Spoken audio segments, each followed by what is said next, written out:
जैसा कि हम सभी जानते हैं कि तथाकथित हिंदू आर्य लोगों की हस्ती सिंधु घाटी की सभ्यता से पहले इस भारत भूमि पर नहीं थी।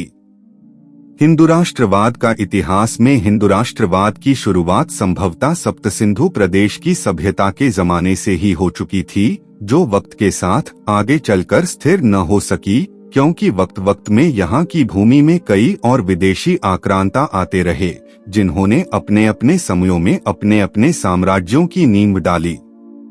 लेकिन हमारे भारतीय इतिहास में एक वक्त ऐसा भी आया जब फिर से दूसरी बार हिंदू राष्ट्रवाद की नींव डाली गई, जिसके पुख्ता सबूत हमारे इतिहास के लेखों, अभिलेखों और स्मारकों में दर्ज हैं, जिसकी पुष्टि उक्त काल के विदेशी लेखक ने भी अपनी पुस्तक में की है। इतिहास में गुप्त साम्राज्य हिंदू राष्ट्रवाद की स्थापना करता है।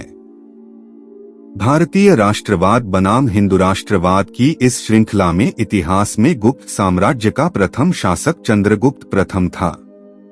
यह सम्राट न होकर एक राजा था, लेकिन इसी के प्रयासों के कारण गुप्त वंश ने भारत में हिंदू राष्ट्र की नींव रखी। यह पाटलिपुत्र का एक छोटा सा राजा था। इसके समय तक सम्राट अशोक के वंश का नाम मिट चुका था। यह समय ईसा के बाद चौथी सदी की शुरुआत में यानी 308 ईस्वी की है और सम्राट अशोक की मृत्यु के 536 वर्ष बाद की बात है। चंद्रगुप्त एक महत्वाकांक्षी और सुयोग्य व्यक्ति था। वह उत्तर के दूसरे आर्य राजाओं को अपनी तरफ मिलाने में और उन सबका एक संघ कायम करने में लग गया। सबसे पहले उसने मशहूर लिच्छवी वंश की कन्या कुमार देवी से विवाह किया और इस प्रकार इस जाति की सहायता हासिल कर ली। इस तरह होशियारी के साथ जमीन तैयार कर लेने के बाद चंद्रगुप्त ने भारत के सारे विदेशी शासकों के खिलाफ धर्मयुद्ध की घोषणा कर दी। क्षत्रिय और आर्य जाति के ऊंचे वर्ग के लोग, जिनके अधिकार और पद विदेशियों ने छीन लिए थे, इस लड़ाई के समर्थक थे। 12 वर्ष की लड़ाई के बाद चंद्रगुप्त उत्तर भारत के कुछ हिस्से पर कब्जा करने में कामयाब हुआ, जिसमें वह हिस्सा भी शामिल था जो आजकल उत्तर प्रदेश कहलाता है। इसके बाद वह राजराजेश्वर की पदवी धारण करके सिंहासन पर बैठ गया। इस तरह गुप्त राजवंश की शुरुआत हुई। यह वंश करीब 200 वर्षों तक चलता रहा, जब तक हुनों ने आकर इसे परेशान करना शुरू न किया। कुछ हद तक यह जमाना जबरदस्त हिंदुत्व और राष्ट्रवाद का था। तुर्की, पार्थव वगैरह अनार्य विदेशी शासक जड़ से उखाड़ फेंके गए और जबरदस्ती निकाल बाहर किए गए। इस प्रकार इस जमाने में हम जातीय विद्वेष की भावना को काम करते देखते हैं। उच्च वर्ग के भारतीय आर्य लोग अपनी कौम पर अभिमान करते थे और इन बर्बरों और म्लेच्छों को नफरत की निगाह से देखते थे। गुप्तों ने जिन भारतीय आर्य राज्यों को और राजाओं को जीता, उनके साथ नरमी का बर्ताव किया, लेकिन अनार्यों के साथ कोई रियायत नहीं की गई। समुद्रगुप्त ने गुप्त राज्य को साम्राज्य में तब्दील किया था। चंद्रगुप्त का पुत्र समुद्रगुप्त अपने पिता से भी ज्यादा जबरदस्त लड़ाका था। वह बहुत बड़ा सेनापति था और जब वह सम्राट हुआ तो उसने सारे देश में यहाँ तक कि दक्षिण में भी सबको जीतकर अपनी विजयता का फहराई। इसने गुप्त राज्य को इतना बढ़ाया कि वह साम्राज्य में तब्दील हो गया। इसका साम्राज्य भारत के बहुत बड़े हिस्से में फैल गया था, पर दक्षिण में इसका साम्राज्य नामात्र का था। इसी समुद्रगुप्त को आधुनिक इतिहासकारों ने भारतीय नेपोलियन कहा है। चंद्रगुप्त द्वितीय ने हिंदू राष्ट्रवाद की स्थापना की। समुद्रगुप्त का पुत्र चंद्रगुप्त द्वितीय भी एक योद्धा राजा था। इसने शक या तुर्की राजवंश को भारत भूमि से समूल रूप से खदेड़कर सम्राट विक्रमादित्य की उपाधि हासिल की, ठीक रोमी सीजर की उपाधि की तरह। दिल्ली में कुतुब मीनार के पास जो महरौली का लोह स्तंभ लेख है, वह इसी विक्रमादित्य ने एक विजय स्तंभ के रूप में बनवाई थी। इसकी चोटी पर कमल का फूल है, जो गुप्त साम्राज्य का चिन्ह था। खास करके चंद्रगुप्त विक्रमादित्य का काल भारत में हिंदू राष्ट्रवाद का जमाना था। इस काल में पुरानी आर्य संस्कृति और संस्कृत विद्या का खूब पुनरुत्थान हुआ। यूनानी और मंगोलियन संस्कारों को, जो भारतीय जीवन और संस्कृति में यूनानियों, कुषाणों वगैरह के जरिए आ गए थे, प्रोत्साहन नहीं दिया जाता था, जबकि आर्य परंपराओं पर जोर देकर इन्हें नीचे गिराया जाता था। संस्कृत राजभाषा थी, लेकिन उन दिनों भी वह जनता की आम बोलचाल की भाषा नहीं थी, बल्कि प्राकृत भाषा बोली जाती थी, जो संस्कृत से मिलती जुलती भाषा थी। फिर भी संस्कृत भाषा काफी प्रचलित थी। इस काल में संस्कृत कविता, नाटक और भारतीय आर्य कलाएं खूब खिली। जिस महान युग में वेद और महाकाव्य लिखे गए, उसके बाद संस्कृत साहित्य के इतिहास में शायद इसी जमाने में सबसे ज्यादा और सबसे सुंदर साहित्य लिखा गया। संस्कृत का अद्भुत कवि कालिदास इसी जमाने में हुआ।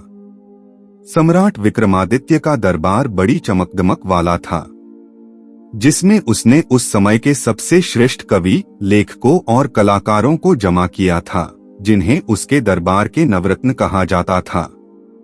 इसी सम्राट के आदर्श की नकल कर भविष्य में मुगल सम्राट अकबर ने भी ठीक ऐसा ही दरबार बनाया था, जिसमें उसने भी नवरत्नों को रखा था। इसी युग में साहित्यों में काफी फेरबदल भी हुआ था। वेदों की टीका टिप्पणी की गई।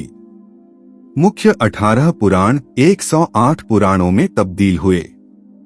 सृष्टि उत्पत्ति और जल प्रलय जैसी घटना को, जो कि बाहर की संस्कृतियों से सुनी गई थीं, तोड़मरोड़ के अपनी आर्य संस्कृति के हिसाब से लिखी गईं। इसी युग में जाति प्रथा को बहुत अधिक बढ़ावा मिला। बौद्ध राज्यों और साम्राज्य का समूल नाश कर दिया गया। प्रत्यक्ष रूप में बौद्ध धर्म पर कोई अत्याचार नहीं किया गया, परंतु चतुर ब्राह्मणों ने बौद्ध धर्म को हिंदू धर्म में यानी ब्राह्मण धर्म में आत्मसात कर लिया। इन्होंने वो तरीका इजाद किया जिससे बौद्ध धर्म की हस्ती ही भारत भूमि से लगभग मिटी गई। मगर शुक्र है दक्षिण भारत के बौद्ध राजाओं का, जिन्होंने समय रहते बौद्ध धर्म का प्रचार विदेशों में कर दिया था, वरना आज बौद्ध धर्म का नामो निशान तक न होता। क्या केंद्र में वर्तमान सरकार हिंदू राष्ट्रवाद की पुनः स्थापना का प्रयास कर रही है? हाँ, यह 100% सच है कि हमारे भारत की वर्तमान केंद्रीय सरकार हिंदू राष्ट्रवाद की इस श्रृंखला में हमारे भारत भूमि में इतिहास को पुनः दोहरा रही है। वह इतिहास से अब तीसरी बार भारत को हिंदू राष्ट्रवाद में तब्दील करने का प्रयास कर रही है। हिंदू राष्ट्रवाद का इतिहास फिर से दोहराया जा रहा है। वर्तमान सरकार की नीति पूरी तरह हिंदू राष्ट्रवादी है। इस सरकार का भरपूर प्रयास है कि इस भूमि में से अन्य विदेशी धर्मों को पूरी तरह जड़ से उखाड़ फेंके। जो कोई भी विदेशी धर्मों को मानते आए हैं या मानते हैं, उन्हें किसी न किसी तरीके से हिंदू धर्म को मानने में बाध्य किया जाए। सड़कों, चौराहों, स्मारकों, जगहों का नाम बदलकर हिंदू नाम का किया जा रहा है, इतिहास के प्रमाण दे देकर। संविधान में ऐसे ऐसे संशोधन किए जा रहे हैं जिससे सीधे सीधे हिंदू राष्ट्रवाद के लिए रास्ते खुलते हैं। अब यह सब कहां तक सही है, इस बात पर हमें विचार करना होगा, क्योंकि इतिहास में बौद्ध काल में भी विभिन्न धर्मों के लोग एक साथ रहा करते थे, लेकिन कभी भी बौद्ध राजाओं और सम्राटों ने तलवार या शक्ति के दम पर सभी प्रजा को बौद्ध अनुयायी या संस्कृति का मानने वाला नहीं बनाया। उन्होंने प्रजा को प्यार और मानवता पूर्ण आदर्शों से जीतने का प्रयास किया था। उक्त काल में बौद्धों की शासन सत्ता अधिकतर लोकतांत्रिक थी, लेकिन राजतंत्र होने पर भी उन्होंने प्रजा के साथ धर्मनिरपेक्ष लोकतांत्रिक राज्य जैसा व्यवहार किया था। तो क्या ये आदर्श आज भी व्यवहार में लाए जा रहे हैं, या फिर ये इतिहास के गहरे सागर में सदासदा के लिए विलीन हो गए हैं? तो यह थी आज की प्रस्तुति की क्या हिंदू राष्ट्रवाद की स्थापना की जा रही है। हमने इस वीडियो के माध्यम से जाना कि पहली शताब्दी के बाद भारत देश में समय समय पर किस तरह आर्य राजाओं ने हिंदू राष्ट्रवाद की स्थापना करने का प्रयास किया था, लेकिन फिर भी वे ऐसा करने में पूरी तरह से सफल नहीं हुए थे।